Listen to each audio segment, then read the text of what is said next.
November 27, 2013. A cyber attack was launched against Target, a retail company known for its affordable pricing, stylish products, and their great hospitality towards customers. The attack leaked the personal information of millions of customers, and some of them had their credit card information stolen by a group of hackers. The hackers exploited a third-party associate to infiltrate Target. The data breach caught the attention of the feds, such as the US Secret Service and the Department of Justice, who informed Target on the situation after 20 days of data siphoning. In 2009, a website would make its debut, Scan4U. Based on its name, you would imagine the website would be an antivirus software provider, or a file scanner of some sorts. But in reality, it was a major contributor to hacker exploits and activities of the likes by offering a CAV service. A counter-antivirus service, or a CAV service for short, is just like the name suggests, a kryptonite to antivirus services. Based on how I understood it, CAV websites aren't necessarily illegal as long as they provide information to secure communities, informing them of potential dangerous malware that can go undetected. An example of a website that fulfills these requirements is VirusTotal.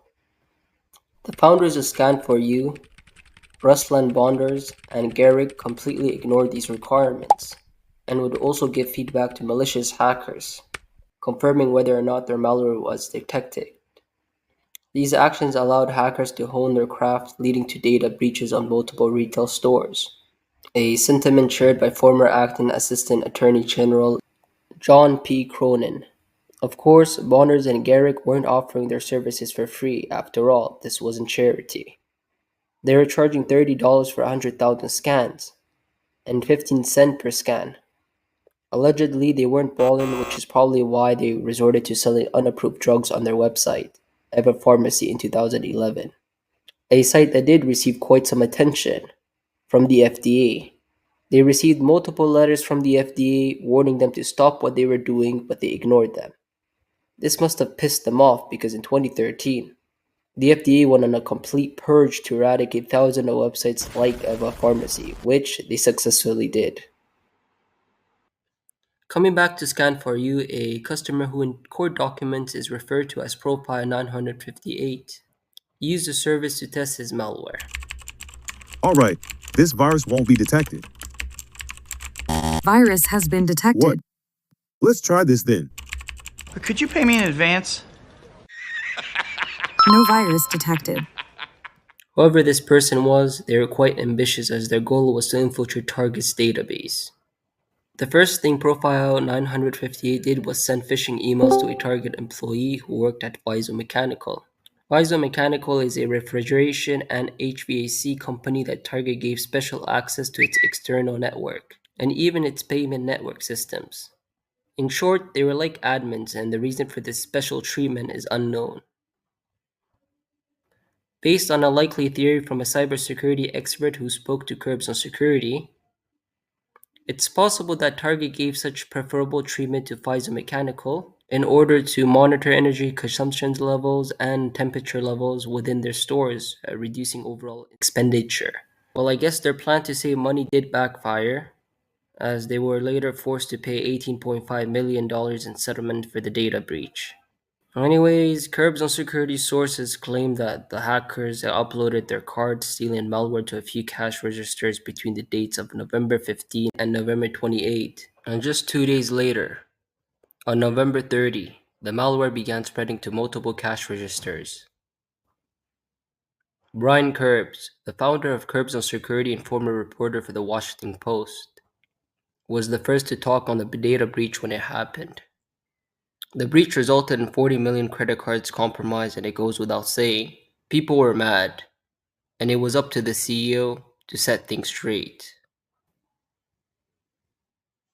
Target CEO Gregg Steinhafel was at home enjoying a nice cup of coffee with his wife. What a fine day. Ain't it, honey?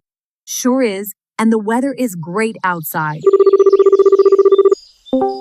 Who's calling me at this hour of the day? It's the DOJ. And target database has been breached by hackers. No. Wait.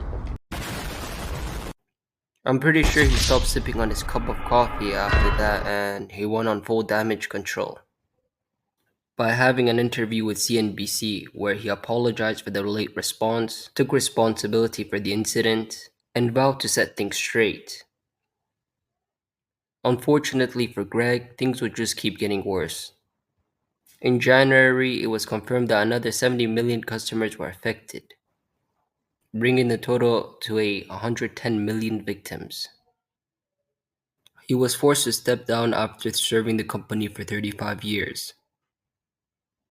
While all of this was happening, Brian was conducting an investigation of his own and managed to find stolen credit cards from the target data breach on a website called Rescator. Rescator was a website where stolen credit cards were sold, and Brian, through lots of work, was able to find that Rescator was actually a guy named Andrew Hodirevski. He figured that if anyone knew who hacked Target, it would probably be Andrew.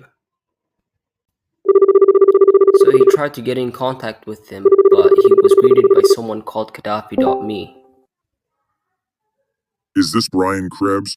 who initially promised him that he would relay his question to Andrew, but later would try to bribe the investigator for $10,000 to not publish the story. Without any incriminating evidence, Brian couldn't say for sure that Rescator was Andrew Hodirevski, leaving the trail to find the hackers cold.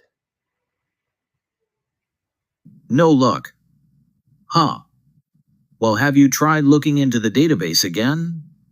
I see. Things weren't much different for Well, the Secret Service, we can always try to as use they that also procedure. weren't able to find the hackers behind the data breach. But the feds needed to point their fingers at someone. Luckily for them, they had the right people. The founders of Scan4U. But what the hell, boy?